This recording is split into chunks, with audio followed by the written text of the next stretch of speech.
وفي كل جامع في البلد دي أو كنيسة هتلاقي ناس متجمعين من ناحيتين، السلام والمحبة والحكمة عيسى، ومحمد اللي رسالته رحمة للعالمين. وفي كل جامع في البلد دي أو كنيسة هتلاقي ناس متجمعين من ناحيتين،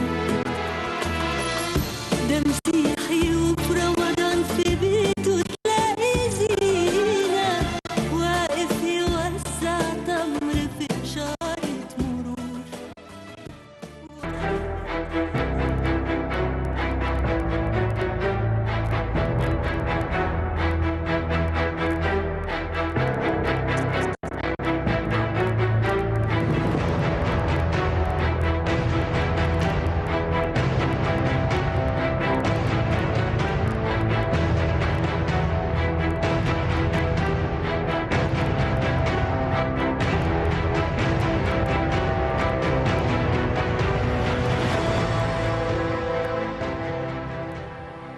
Welcome back. You're still watching the daily debate. As I said in the beginning, in the second segment of the program, we'll be focusing on the recent visit made by President Abdel Fattah al-Sisi to China and his participation in the Second Belt and Road Initiative Forum in the capital Beijing of China.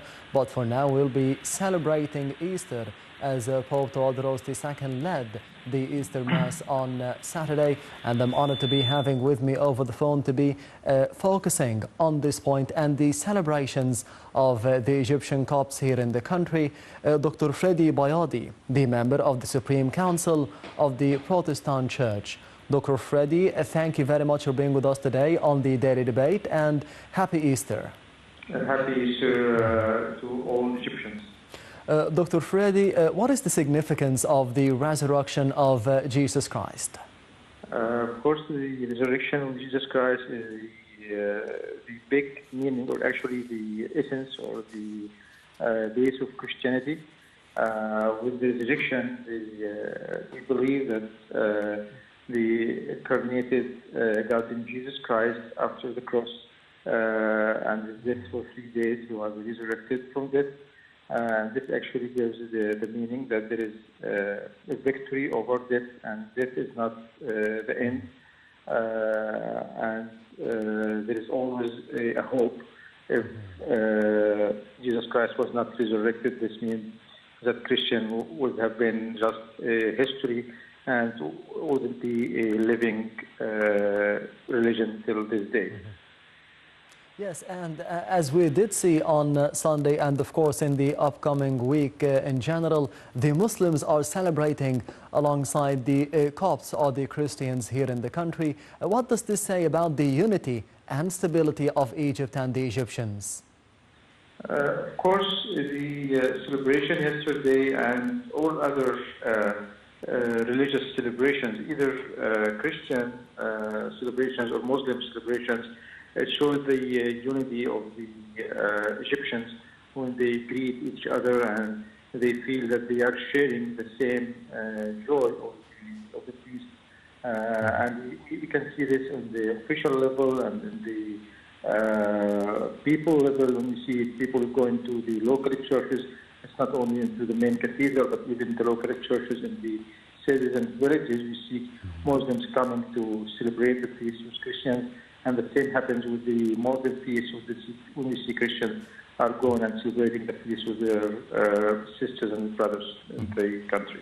Yes, how do the Christians in Egypt celebrate the week before Easter, or the week that culminates to Easter on Sunday? The week is full of celebrations. It starts with the Sunday before, we call it the entrance of Jesus Christ to Jerusalem.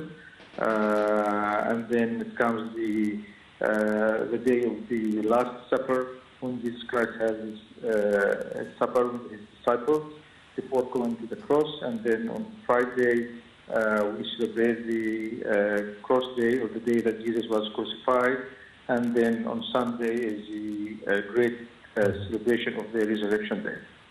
Yes, and about the security preparations here in the country, along the streets and, of course, around the churches all over Egypt. How did you see the preparations of the security forces, the police and the armed forces in securing the celebrations? First of all, I'd like to thank the security people who were staying days and nights before the celebrations to secure that everything was going well and people were safe in their churches. And actually, I pray that one day I will see no security at all at the churches, that Egypt would be free of terrorism and people will be safe to go and worship without the need of any security over the worship places.